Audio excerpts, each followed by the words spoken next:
Chapter 15. Dealing in Death. Using aggression to stop drug abuse kills more people than the drugs themselves. If we honored our neighbor's choice, the people now enforcing the minimum wage and licensing laws would be available to go after the real criminals. In 1987, drug offenders made up 36% of the federal prison population.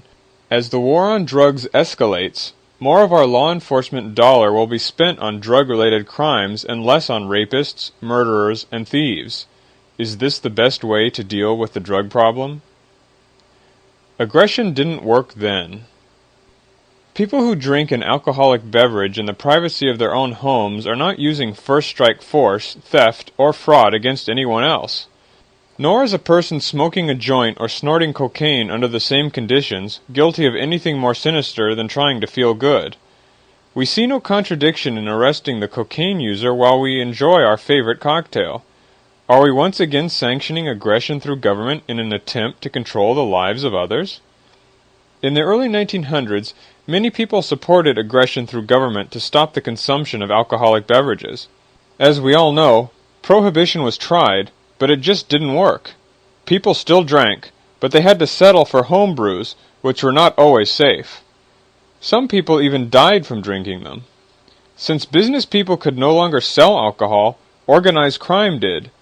Turf battles killed innocent bystanders, and law enforcement officials found they could make more money taking bribes than jailing the bootleggers. Aggression was ineffective and expensive, both in terms of dollars and lives. When prohibition was repealed, people bought their alcohol from professional brewers instead of criminals. As a result, they stopped dying from bathtub gin. The turf fighting subsided since there was no turf to fight about. The murder and assault rate that had skyrocketed during Prohibition fell steadily after its repeal. Today, Americans are switching from hard liquor to beer and wine. Educating people about the deleterious effects of alcohol has proven more effective than force. Those concerned about alcohol abuse are educating and treating addicts rather than jailing them, e.g., Alcoholics Anonymous. Aggression isn't working now. An estimated 20% of adults aged 20 to 40 years use illegal recreational drugs regularly. The death toll from overdose was 7,000 in 1988, while 100,000 to 200,000 died from alcohol-related causes, and 320,000 to 390,000 died from tobacco. Tobacco is the hardest drug in terms of addictiveness. Its popularity makes it the most serious drug-related threat to worldwide health.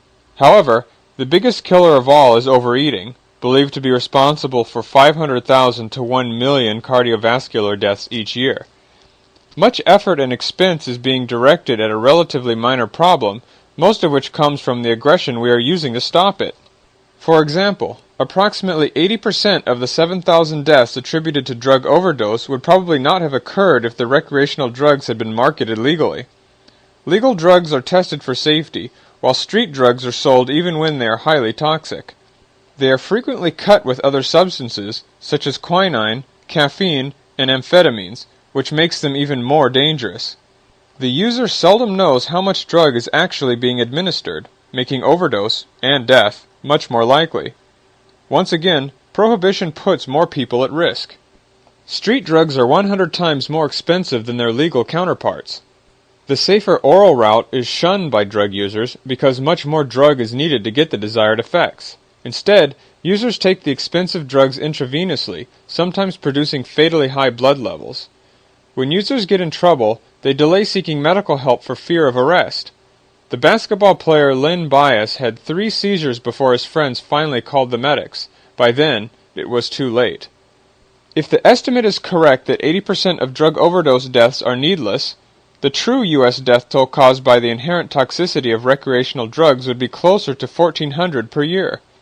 In Amsterdam, where the drug user is not criminalized, there are only 60 drug-induced deaths per year, in a population 20 times smaller than that of the United States. Thus, the estimate of 80% overkill caused by drug prohibition appears to be very close. In addition, prohibition causes some indirect deaths. Each year, approximately 3,500 drug users contract AIDS from sharing needles. In Hong Kong, where needles can be bought without a prescription, AIDS is not spread by contaminated needles. Approximately 750 people are killed annually during black market turf fighting. Each year, 1,600 innocent individuals are killed while being robbed by users. These robbery-related deaths would be unlikely if recreational substances could be sold legally, just as alcohol is. How many alcoholics need to steal to support their habit? More than 11,000 people die each year because we succumb to the temptation to use aggression to control others. If we honored our neighbor's choice, fewer people would die each year, unless drug use increased eightfold. Given the current estimates of drug use, almost the entire U.S. population would have to take drugs for this level to be reached. The war on drugs kills more people than the drugs themselves. Who profits from these deaths? The money goes directly to the people in organized crime, just as it did during Prohibition. Our Central Intelligence Agency, CIA, sometimes protects and aids these people to get information or to pay for activities that Congress won't fund. Our eagerness to control our neighbors creates and sustains those with motives more sinister than just getting high. Our own choices are compromised when we refuse to honor the choices of others. Recent changes in our laws allows the police to confiscate the property of presumed drug dealers before they are proven guilty. In the Pittsburgh Press's 10-month study of such confiscations, 80% of the people subjected to seizure were never even charged with a crime. A vindictive neighbor could falsely accuse us of drug trafficking, and we could lose everything even though we were innocent. Our desire to control our neighbors gives them power over us.